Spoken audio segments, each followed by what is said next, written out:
Final യഥാർത്ഥ ഒരു ഫൈനലിലാണ് Argentina ലോകം കാണാൻ പോവാണ്. അർജന്റീന എന്താണെന്ന് കാരണം അർജന്റീന യഥാർത്ഥ ഒരു പെർഫോമൻസിന് ഉയരാൻ കഴിഞ്ഞില്ല ലോകകപ്പിന്റെ.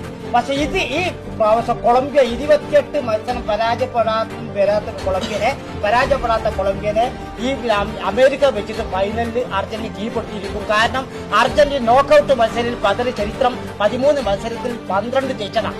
അപ്പൊ നോക്കൌട്ട് മത്സരത്തിൽ എങ്ങനെ കളിക്കണം, എങ്ങനെ സമ്മർദ്ദമില്ലാതെ കളിക്കണം എന്നുള്ള സ്കെലോണി എന്ന് പറഞ്ഞ കോച്ച് ടീമിനെ വാർത്തെടുത്തു. അത് മാത്രമല്ല Angel Di Maria, Messi, Junior Alvarez ഇവരായിരിക്കും ഫോർവേഡിൽ.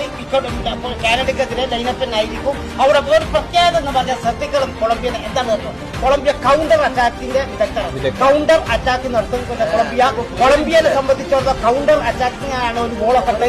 അപ്പൊ അർജന്റീനക്ക് സ്കെലോണിക്ക് അറിയാം ഓരോ കൗണ്ടർ അറ്റാക്കിംഗ് തടയാനും ഡിഫൻസ് പിടിക്കാനും. 4 ഡിഫൻസ് എന്തായാലും ഡിഫൻസിൽ അർജന്റീന ഡിഫൻസ് കളിക്കാനുണ്ടാവും. അവരുടെ ശക്തമായ ഒരു മധ്യനിര ഒരു മാറ്റം വരുത്തുന്ന ശക്തമായ പോരാട്ടത്തിൽ കൊളംബിയ ഒന്നും ഉണ്ടാവില്ല കളി തുടങ്ങുമ്പോൾ.